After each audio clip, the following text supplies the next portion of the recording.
Welcome to Convo Lounge, Expression, Exposure, Experience. Welcome to the Convo Lounge podcast. Thank you very much for joining us on yet another exciting episode. Remember that you could follow us on our different social media platforms using the hashtag Convo Lounge Africa, or WhatsApp us at +267 7651 992 to continue the conversation as we have different conversations around the unemployment problem in the country, trying to find solutions to the unemployment problem in our economy by highlighting some of the high value talent that we have in the country who are working towards providing solutions to this high unemployment that we have in our country. And today I'm hosting here Mr. Tavonga from Xavier Africa, and we're going to be having a conversation around starting his enterprise, starting his business, and getting a journey on his academics and how he got to be where he is right now and what he is doing right now currently with Xavier Africa, playing into the digital space as we try to go to a knowledge-based economy as a country. Thank you very much for joining us, Tavonga. Welcome to the Convo Lounge podcast. Thank you so much for having me. Right. Let's just get a brief introduction of who you are, just a journey of how you've gotten to from Tavonga to Xavier Africa. Yeah, I mean, it's always very difficult to survey my journey, but I think I will take a bit of a summary approach to it. My journey started first as a Yale Young African Scholar, just after I finished my Form 5. And once I finished the Yale Young African Scholar program, I then went on to start my bachelor degree with Botswana College, with a course in partnership with Sheffield Hallam University. From there, I then went on to do my executive MBA, which I then completed. And from there, then started working on my PhD in digital transformation with a focus on what we call deep neural networks and artificial intelligence. So my journey really, initially, as you can see, it started first in financial services and finance. And as I was doing financial services and finance, I got to a point where there were some key concepts that I thought, I was top 1% in, worldwide, especially in derivative pricing, that I thought, because I had mastered them, I'd be able to have something for myself. But I went online one day, and then I found that there was a tool online where you could just put in the numbers of what's going on, and then it automatically calculated it. I knew at that very moment that I had to pivot, and I had to pivot very fast. So that's really where the whole foundations of Xavier Africa started there, where it was, okay, cool. How do we pivot from this financial service and finance to going to where the world is moving towards? And at the time, when you talk about artificial intelligence, no one would know, what you're talking about. You know what I mean? I always laugh and say, I'm old enough to remember AI standing for artificial insemination. And not, artificial intelligence. So really at the time, that's when, I kind of figured, okay, let me do that. And the good thing as well was that statistics, right, is the foundation of machine learning and AI. And statistics at the same time is a big part of finance. So it's all numbers. So, but the thing is that the numbers now have a differentiator in how they're applied and how they're worked out. So I then started moving towards now, machine learning and artificial intelligence, started studying that, how to make models, how to, work with different types of models to solve different types of problems. And at the time, by the time I felt I was ready, to start applying these things, I started looking for jobs, around what I can do there. Because although I'd finished top of my class, doing my first degree in finance, and I had a lot of job opportunities in that space, there was very little, job opportunities around machine learning and AI at the time locally. Because, like I said again, right, it was not a big thing. So as a result, I then decided, listen, let me just try and start something, right? And then it will be a company that goes to other organizations looks at their problems and then goes on to give them a solution. Yeah. Hopefully one that is with AI. And really, that's how we started the firm. But going back, maybe to your earlier years, did you always see this as a path that you would, take? Getting into finance, let's just start there. What influenced you to get to then study finance before you can then branch into, AI solutions? Yeah, look, I always thought I was going to be a lawyer. Yeah. Growing up. And everybody thought I was going to become a lawyer, right? Because, look, I had been a national debate champion several times, under my school team. I was a, national public speaking champion as well, and also won a few awards outside the country as well in public speaking during high school. And because of that, I always thought I was going to be a lawyer. And there was this show, Suits. It made things worse. Yeah. Because I thought I was going to be the next Harvey Specter. Yeah. Until, again, the way these things shift is very funny.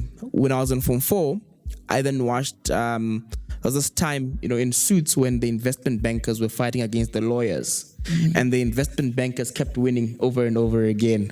And I said, these guys must be the real guys. Yeah. So around that time, that's when, again, my focus started to shift. In my head, my dream was I'm going to go to Wharton. After Wharton, then I'm going to go to Harvard Business School. And then after that, I'm going to become an investment banker. Yeah. With the focus on mergers and acquisitions. That was always that became my dream, at the time. But obviously, as life went on and as different things happened along the way, you start to, think about more things. Yeah, you can be more realistic if you could look at it that, right? Yeah. When you look at also, just your then journey into studying at Botswana Accountancy College, having that dream of, studying outside the country versus now studying in the country, did you then get that quality of education that you always imagined and that actually got to contribute you to apply it to your current line of business now? Yeah, definitely. Look, for me, right, I actually had a conditional offer from, one of the top Ivy League schools. Yeah. But they said to me that I had to do 2 years of A-levels. Yeah. I said, I'm not doing that. Yeah. And I had an opportunity to go and do my degree in 3 years. Over, potentially doing 2 years of A-levels and then maybe another 3 or 4 years additionally from there to get to pretty much the same outcome. Yeah. So that's when I decided, listen, I'm going to just leave that alone and then I'm going to do what I can do here and then we can join the dots from there. And look, the quality of education that I received locally was of some of the highest standard. Because the focus was not on the theoretical concepts, which is where a lot of universities get it wrong. It was mostly on the practical application of whatever phenomena you're learning. So when I was doing, finance, right, we were actually studying how to optimize financial portfolios. Yeah. We were looking at a particular case of an organization, looking at the stocks they're currently holding, and then deciding and saying, okay, should we keep these stocks? Should we remove these stocks? And actually, doing real derivative pricing using real life markets. And that kind of experience really, I think for me, was very important because it gave the practical foundation of not just theory, but now actually, practically doing something. And that same foundation is what really helped me to be able to move from the theoretical foundations of machine learning and AI to the practical implementation of it. Yeah, because also when you mention that, there's often a cry that in our economy there is a gap between what the students have been taught in schools and what they actually get to apply in real life. And from your practical example, what are some of the skills that you actually got during your studies that you actually got to apply now into the real world and actually running your business now? No, definitely. Look, I'm also not exactly the best example for this because I ended up not really doing what I studied in the first place, especially in finance. But I think one of the most important things that finance gave me was it got me used to solving very hard problems. Anybody who was in class with us at the time will recall that there were some very, very difficult concepts that you had to be able to grasp, especially if you wanted to do something, right? I mean, I remember modules like financial management, where you're trying to cost unlisted derivative instruments. I mean, that was really, really difficult to do. Yeah. Where you're dealing with, for example, trying to figure out regulations and how regulations affect pricing of specific instruments. And so all those different types of things were very hard problems that required lots of time to figure out and to solve. Yeah. And that's basically the kind of concept that, I can say I took from there. And in all the different things that I do today, I adapt the exact same model. Yeah. Understanding how to fix hard problems and work through them. Yeah. And then just from that, how then did you get to, let's get into the story of how you started your business, Xavier Africa, being a student and transitioning from that to now starting the business, how it came about. Yeah. So Xavier Africa, I think we can even say that the foundations of the company started first in what we call the audiovisual room back in school. It was like a library. Yeah. I remember I had a desk within the library where nobody else touched in the whole school. That was my desk. And that was our office. Yeah.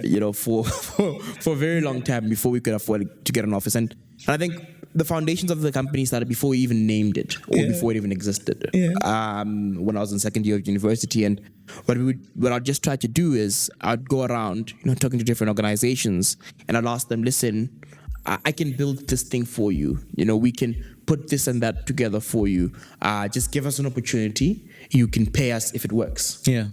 And I remember that was the very important 0 to 1 moment for us, for us to be able to figure out what are the kinds of things that the market is looking for, and for us to be able to break through that ceiling of you're an inexperienced company that has no track record. And really at the time, to finance all those activities, I had to be the biggest book salesman in the school. Yeah. Right. I mean, at some point, I remember the library used to come to me whenever they had excess stock of textbooks. Yeah. And asked me to go and sell them for them. And I would carry over obviously the rest of the money, and so I'd basically get books from people who finished the previous year, and then in exchange for some cash, immediate cash, I'll take those books, I'll sell them to guys before, and really that's a big part of what really financed our operation. That, as well as remember the time as well, we would also even go and do tuition sessions, for people in different classes. Whenever people wanted to do statistics 101. Things around finance, whatever it was, really. It was, how do we, find ways to raise money? And so all that money that we're raising from all these different activities, that was the money that we're applying back into the business, into being able now to fund the different things that we need to do. Yeah. And You mentioned getting to different brands and approaching them to provide solutions for them. How did you get to that, or actually get to find your way into these different corporates? I can imagine getting to a corporate as a student and you're trying to bring something that they are not really sure if they could buy into whatever it is that you're selling them. That was very difficult, all right? I mean, and again, business development is obviously one of the most difficult things to do in any business. But I think for us, there was also this thing you call being naive that really helped us, right? We didn't know what it takes to get a project. I mean, I remember the projections that we did for the first year. We predicted that we were going to be millionaires. Yeah. In the first year of business. I remember the first flow focus was like, first month we're going to make 500,000, second month we're going to make $1 million. You know what I mean? And look, when you look back, that was. But at the same time, that really helped us because we were not afraid to go into any organization and say, we have a solution for you. Yeah. Because we didn't understand what it took. We didn't understand that you had to have quality checks and quality assurance marks. We didn't understand that, you had experience doing projects like that. We didn't understand anything about anything. So because of that, we were brave enough to go into a lot of different organizations. And obviously we had a lot of organizations that slammed the doors on us. But I think there was one organization, and I will say them by name very vehemently, called Panda Bricks. Yeah. One of the largest brick manufacturing company, who say to us, listen, we're willing to listen to what you have. We're willing to give you a chance. And the moment, they gave us a chance, they opened the door for us, to be able to start really working. Yeah. And when you say we, who is we? Let's get to that and the composition of the company in terms of, your staff complement, or actually how it actually got to start. Are you alone? Yep. Do you have any collaborations that you're actually working on the project with? Yeah, so at that time, really, it was myself and a second individual. His name is Vernon. And we'd just go around and would get these different types of things. But then after some time, we then onboarded somebody who was a little older. His name is Muteo Letswiti. We're still partners to this day. And the thing with Muteo had been that he'd been in the industry for a while. Yeah. Not necessarily the tech industry, but like different types of industries. He knew, who's who, who's where, and so on and so forth. So really, for me, it was, okay, let me get this older guy who probably understands more about the business world. Yeah. I think he's 5 or 6 years my senior. And he will go and help us handle those elements. Yeah. Whilst, I go and figure out how do we get the technology mix and how do we get all these things. And then as time went on, and as we were growing larger and larger, the ownership group also expanded. We then added our third co-founder now, part of our business, Kesero Mukhosi, who was a brilliant engineer as well. After some time as well, we then added another individual. His name is Tavonga Isaka, who is one of the best jacks of all trades I've ever met in my life. Yeah. They say, jack of all trades, master of none. Literally, he's a master of all. He could do the engineering, he could do the business development, he could do the designing, he could really do a lot of things.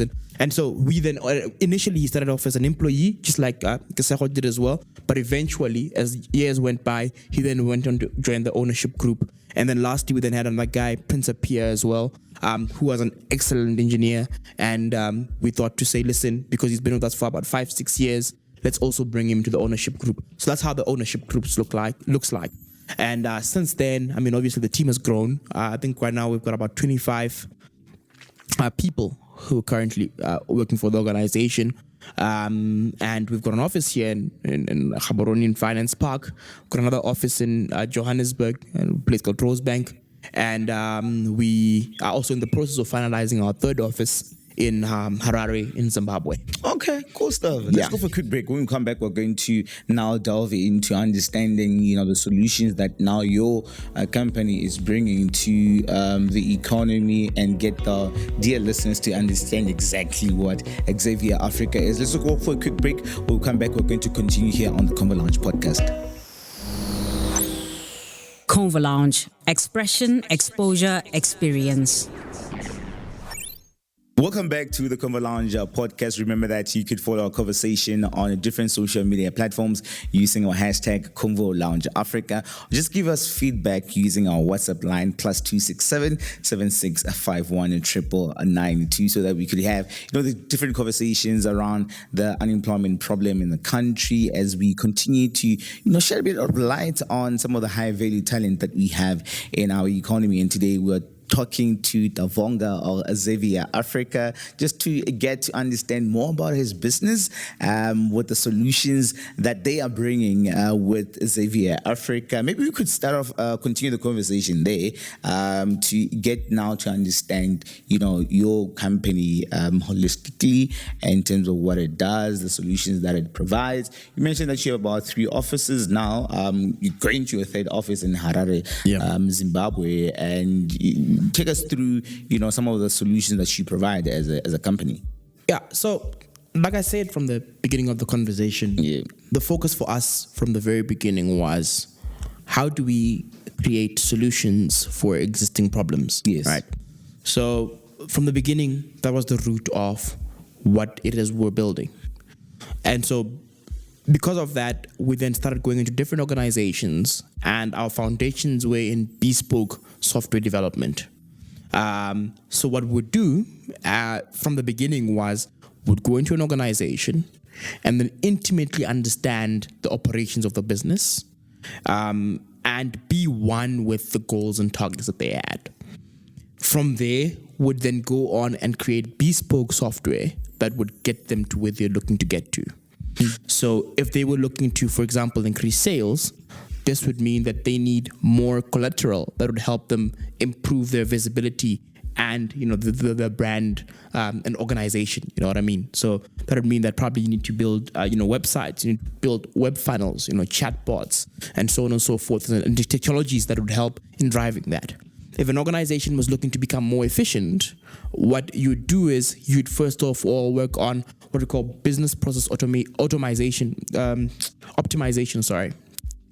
where you're looking at all the different processes they go through and then going on to see how you can streamline them and then actually building software that would help to automate those processes. So since those were our foundations, the idea for us was to always then end up with a suite of products, because bespoke software development takes a very long time. Yes. And for most organizations, it's too expensive an endeavor for them to take on. So eventually our goal was we want to be able to then instead have a suite of products from our intimate understanding of the African context, because we've been doing work across, the continent really, not just in Botswana and the 2 other countries that we're in, but rather, some work in Egypt, Tunisia, Congo, and so on. And so because of that, the idea was always to eventually start, building our own suite. Yeah. And so our suite of products now, right, has quite a bit of a range, and all of them are AI powered because that's our background. So within the health sector, right, we've got several solutions within there that basically use artificial intelligence to predict the risk of death or intensification of a chronic illness. Yeah. So the idea is that we've got all these things collecting data about a person's real-time, condition, and then different algorithms that go on to predict the likelihood that, something dreadful might happen from that data. And that's really something that has been trained with data that we've been working on with some key, members of the medical fraternity for the last 3 years. And that suite of products now is starting to come alive to be used and integrated to different organization systems, with one large, hospital group having taken that. Are they specifically targeted to the brands? Because I'm just imagining what your source of data would be to actually, if your solutions are specific to the different brands that you get to work with, how do you get access to such data to understand the operations of that business so that you can, bring solutions to the problems? Yeah. So remember, right, our main business has always been working with different organizations, right? But then now, when we're building this new suite of products, the idea has always been for us to source our own data. Yeah. So a lot of the data that we've been sourcing and using for our foundational models has been from partnerships with large hospital groups, especially in health, where for them, they've got a piece of the action in that particular solution because they bring in the expertise and the understanding as well as the data, whilst, we bring in the technical expertise as well to be able to understand how to create these models and how to create the solution as well. So those partnerships really are what gets us there. Same thing, in financial services.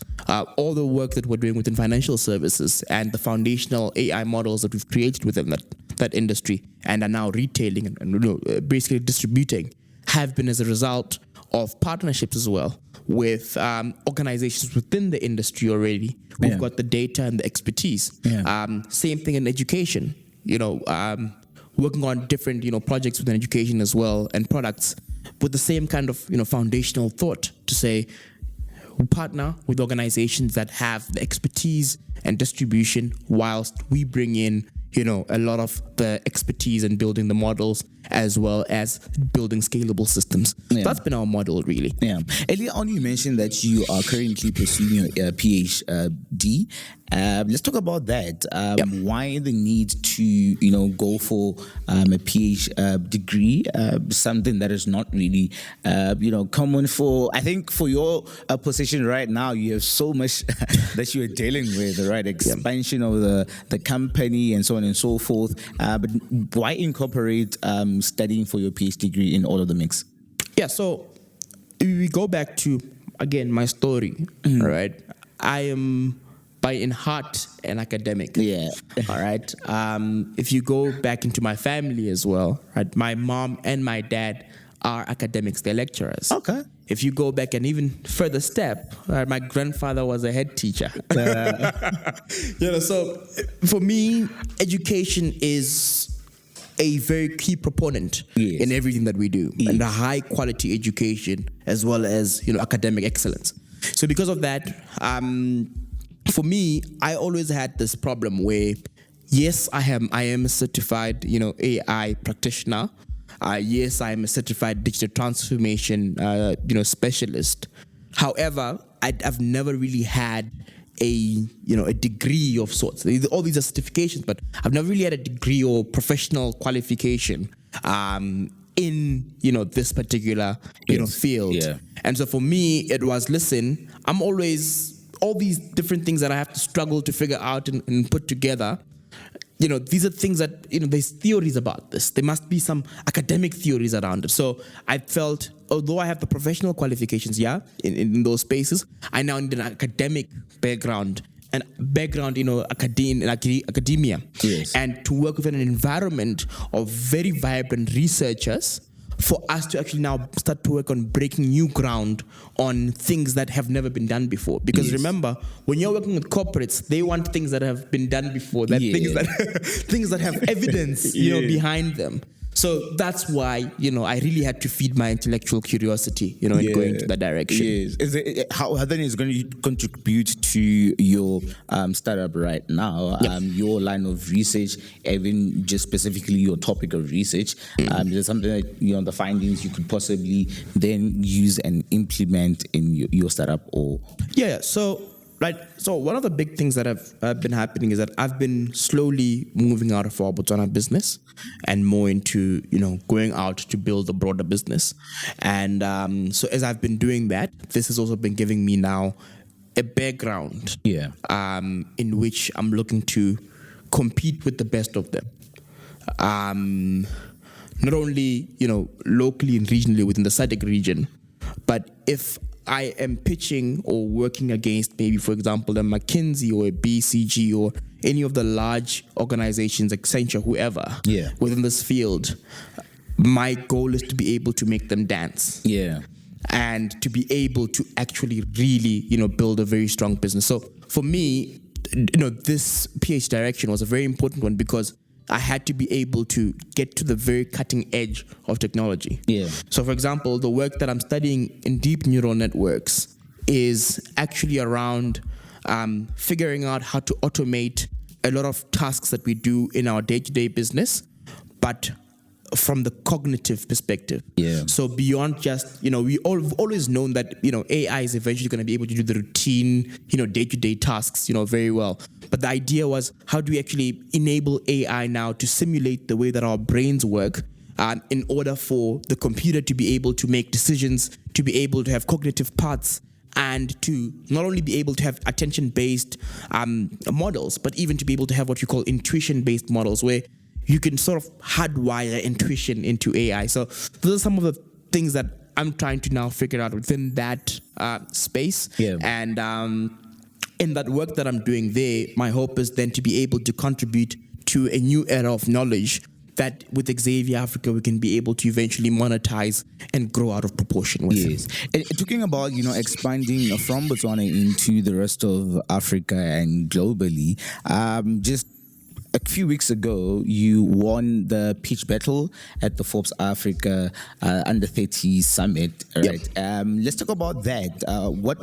How did that, amplify what solutions you're trying to bring, or actually accelerate your journey into expanding into the rest of Africa? One of the most important things that every entrepreneur needs, because it's a very lonely, journey. Yeah. Right? And although yes, you've got other co-founders and you've got other people in the journey, but as a business, you need some sort of validation. All right.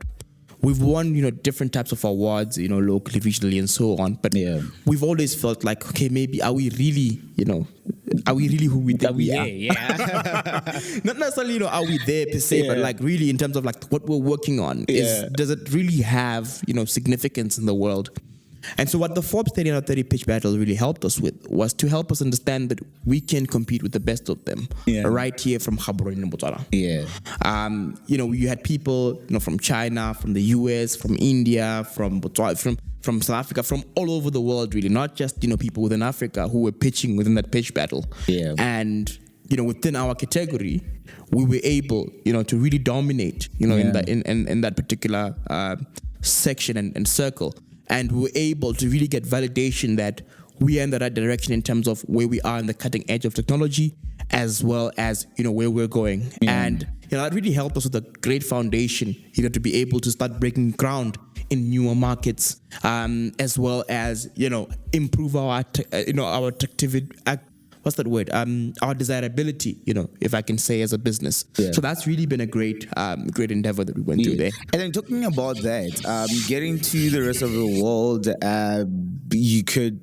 I think you could just pretty much set up anywhere you would want to set up. But what is it for you in Botswana? What's so special about Botswana? And, getting to have a lot of your operations, emanate from Botswana, not stepping into your Silicon Valleys and so on and so forth.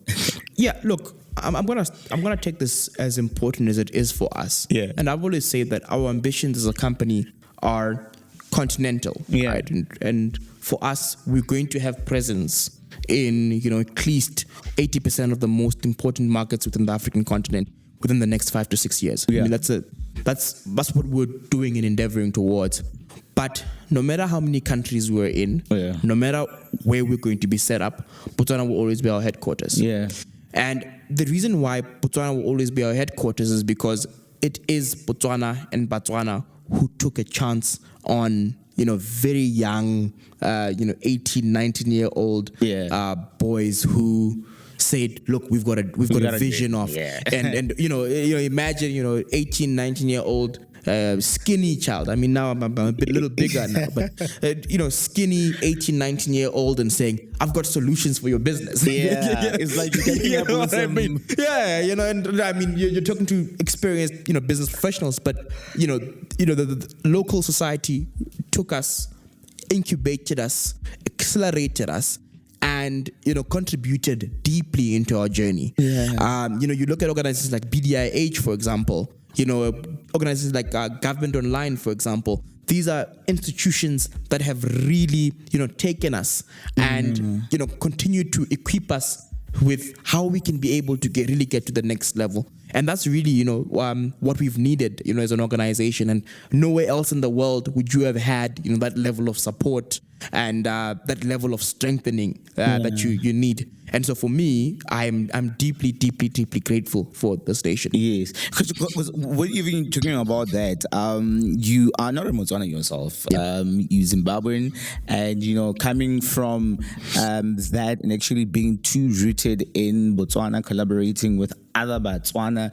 Let's talk about creating such opportunities maybe for other people who are looking to come into Botswana, invest into the talent in Botswana, collaborate with the talent in Botswana to actually grow their enterprises and realize their ambitions. Yeah. Look, somebody lied to us. Yeah.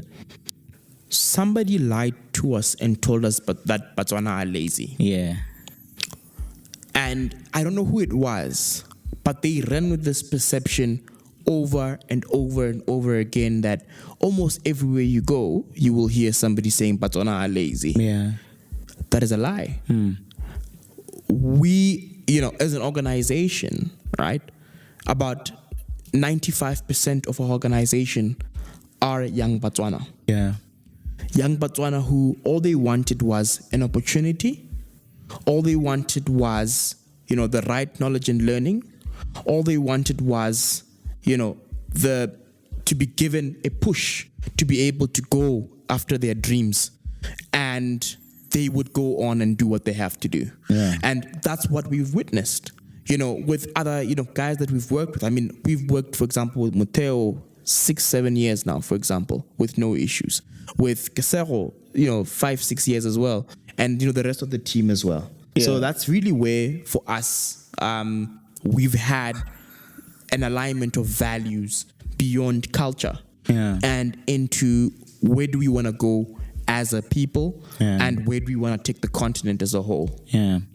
Let's talk about you launching into now the expansion and bringing even more solutions to your company, your business. I assume that there would be, opportunities that would be available for other talent to come and plug into that. Let's talk to those opportunities that are there and sort of the caliber of the talent you would look to recruit into the company. Yeah, so there's two things. Yeah. Right?